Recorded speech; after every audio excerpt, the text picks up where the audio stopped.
Alléluia. Gloire au Seigneur Jésus-Christ, notre roi. C'est bien lui que nous servirons jusqu'au dernier souffle de notre vie. C'est une affaire d'engagement à une bonne conscience, car baptisés dans les eaux, nous sommes morts et ressuscités avec Christ. Baptisés dans le fleuve d'eau vive du Saint-Esprit, tout notre être, esprit, âme et corps, ne jure que pour accomplir la volonté de notre Père. Nous l'aimons et nous gardons sa parole qui est le poumon nous permettant de respirer spirituellement. Donc, nous nous occupons des affaires de notre Père. C'est une entreprise dans laquelle nous bossons comme des ouvriers espérant à la fin gagner un grand prix, les prix de la vocation céleste. Alléluia. Nous travaillons pour le Dieu Saint et chaque jour notre combat est de ressembler à notre Dieu. C'est une lutte de chaque jour. À force de persévérance, l'Esprit du Seigneur nous accomplit cette œuvre au-dedans de nous. Bien-aimés, Dieu est saint. Alors, de qui d'autre peut-il recevoir des offrandes, des services, des louanges, des révérences si ce n'est des saints, des rachetés de Jésus-Christ? C'est l'œuvre du Saint-Esprit pour ceux qui aiment le Seigneur et s'attachent à sa parole. Nous sommes nombreux qui abandonnons, alors qu'au départ, le Père Céleste nous a enveloppés de grâces sans nombre. Or, la vérité, c'est celle-ci. Lorsque nous abandonnons l'œuvre du Seigneur, l'amour pour sa parole, nous basculons d'office dans l'idolâtrie et au culte de faux dieux. Il s'agit d'un échange. Lorsque tu romps la communion avec le Saint-Esprit, l'esprit du monde refait surface. Et Jésus dit, on ne peut servir deux maîtres sans que l'un d'eux ne soit trompé, bien-aimé.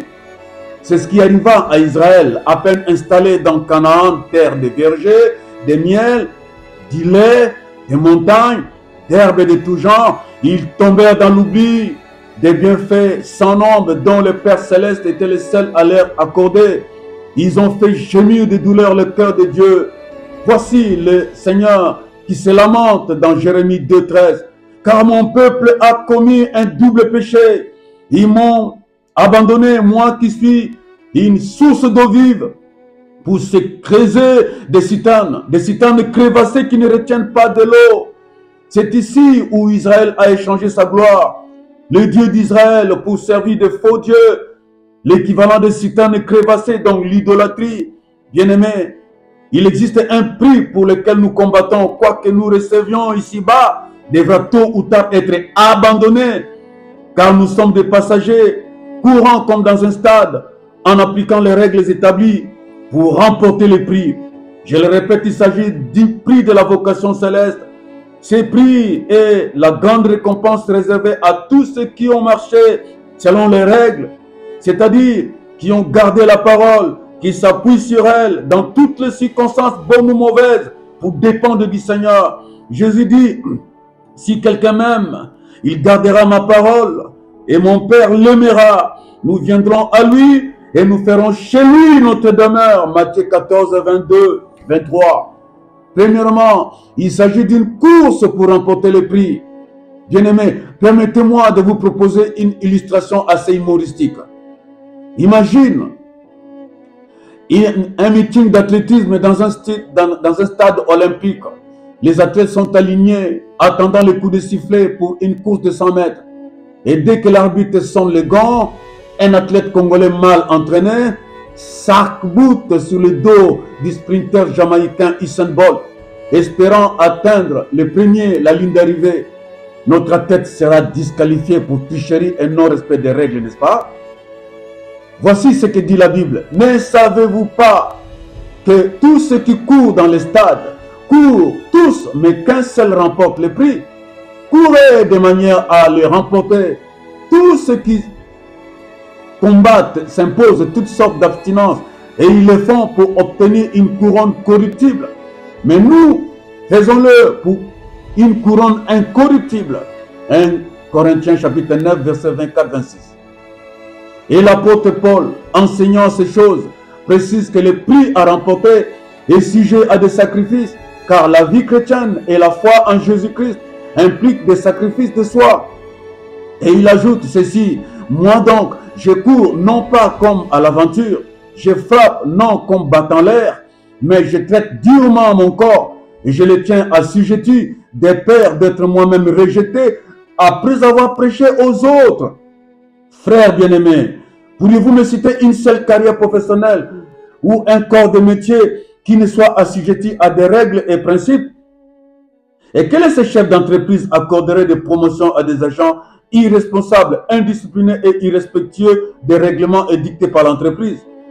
Le vrai sacrifice, agréable et saint aux yeux du Père céleste, c'est l'obéissance et la soumission à sa parole. Nous pourrions marcher, monter, courir, même si l'âge est avancé. À 120 ans, Moïse était capable d'escalader le mont Nebo, haut de 817 mètres. Il avait 120 ans.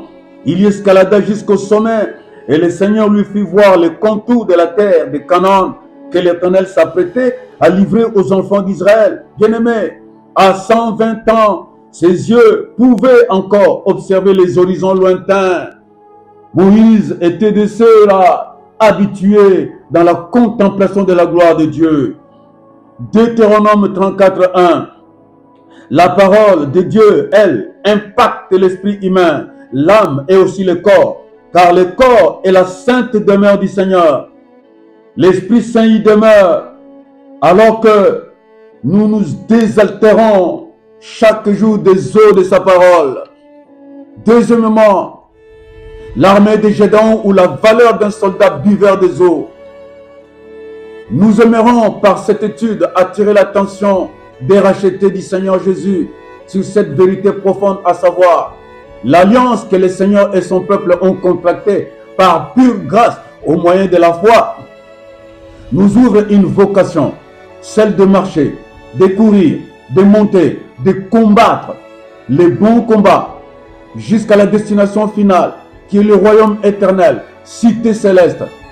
Les luttes, les combats sont notre lot de tous les jours. Combats et luttes contre les forces invisibles qui tentent de nous disqualifier.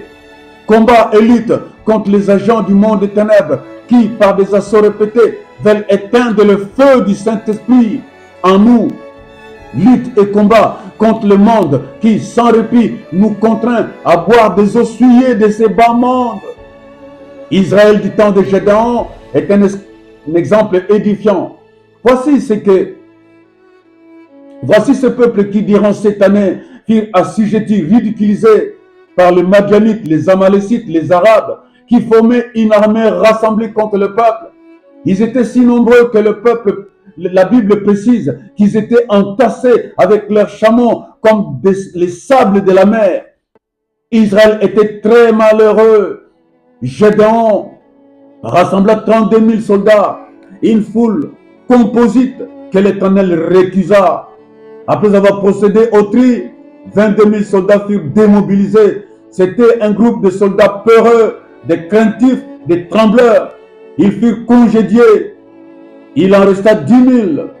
L'Éternel parla à Gédéon et dit que l'effectif ne convenait pas à son plan de délivrance d'Israël, car ces soldats risquent de s'attribuer la gloire qui revient à Dieu seul. L'Éternel proposa de les ramener au fleuve. Les soldats devraient être éprouvés par leur façon de boire l'eau. Écoutez bien ici, bien-aimés. Il fut dit à Gédéon que le seul critère de sélection était de laper comme le chien, c'est-à-dire ramener l'eau à la bouche, à la hâte. Et de ces soldats, 10 000 au total, 9 700 s'agenouillèrent et burent directement sans se servir de mains.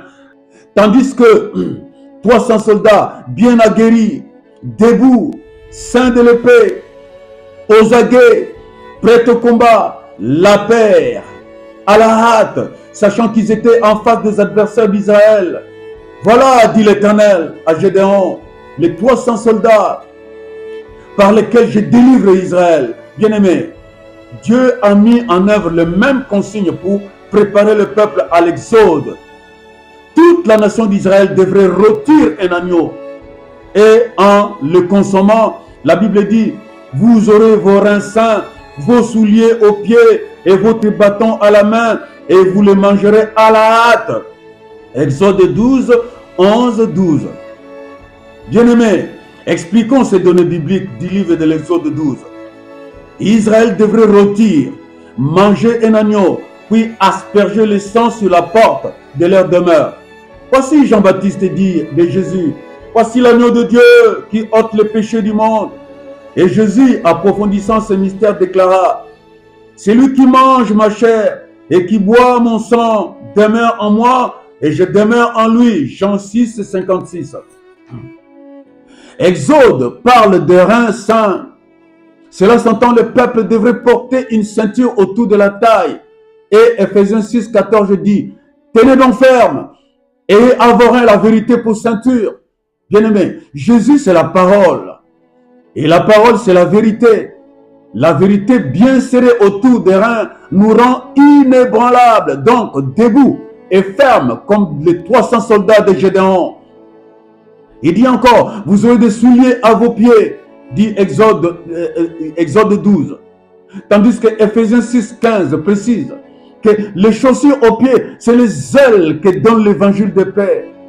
Enfin, Israël sortant de l'esclavage égyptien devrait avoir les bâtons à la main et s'est hâté de manger debout. Jésus en personne envoya les apôtres d'aller à la hâte, proclamer l'évangile et de ne se contenter que de ce qu'ils avaient à la main. Puis, y compris les bâtons. Marc chapitre 6, verset 8. Les bâtons, c'est le symbole de l'autorité divine. Israël a accompli toutes ces recommandations leur édictées par Moïse. Et qu'est-ce qui arriva? Les esclaves, jadis peureux, méprisés, humiliés, eurent subitement un aspect.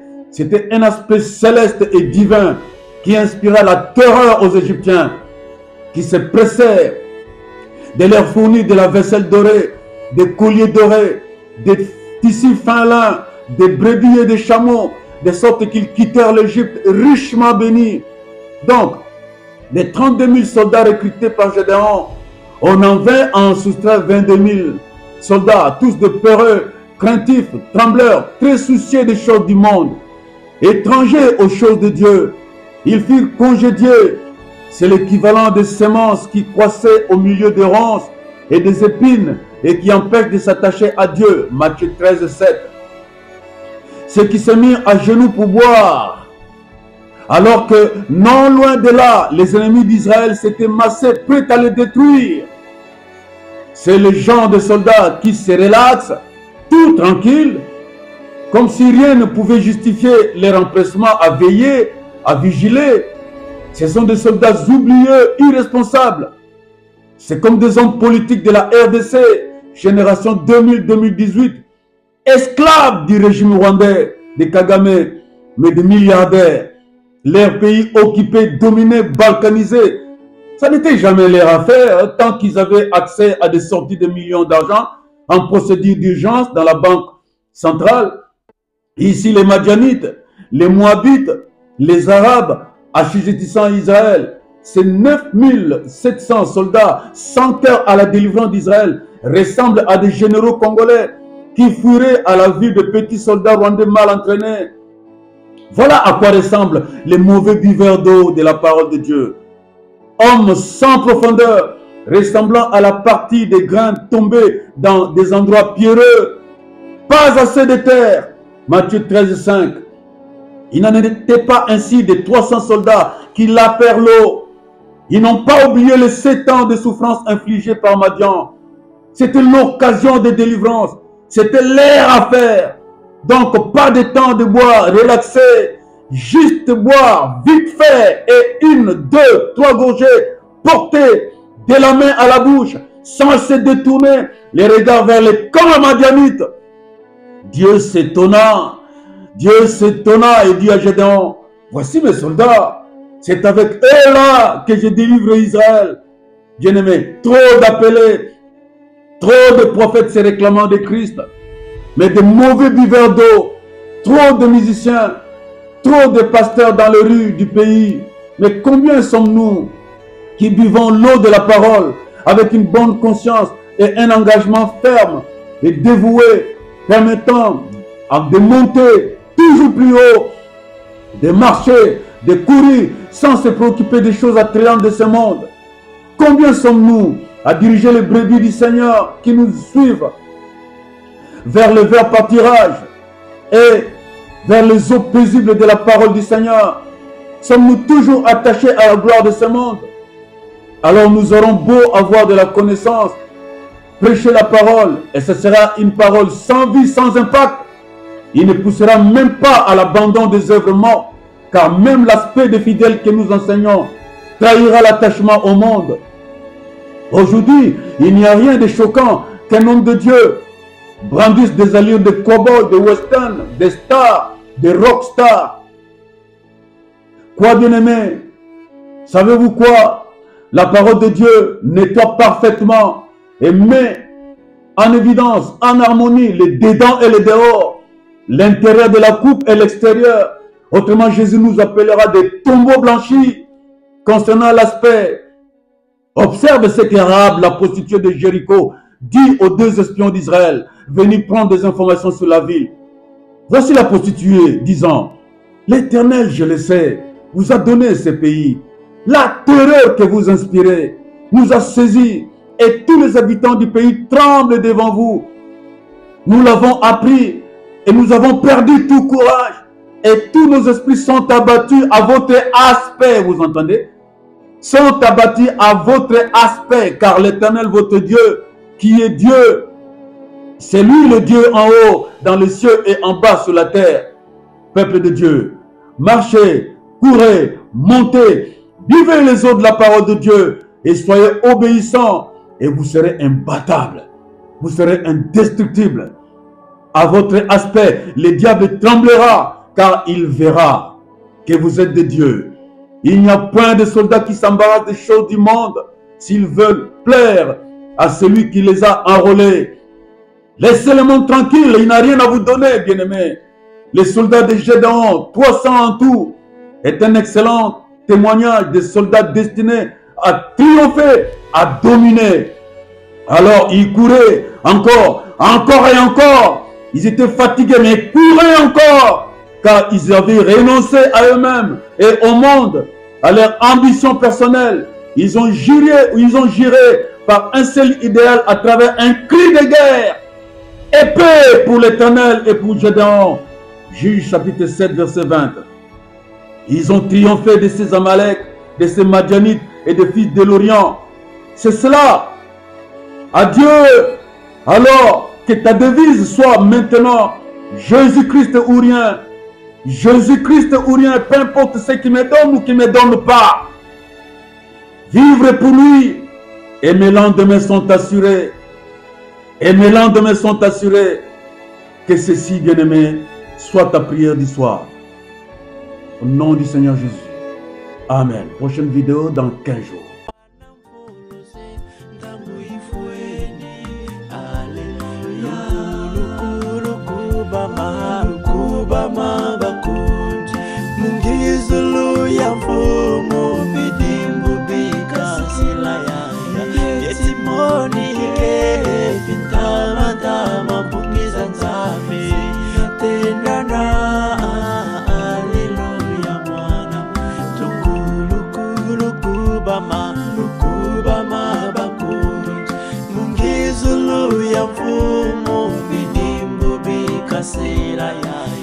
Testimony ke pintama tama pungiza nzambi.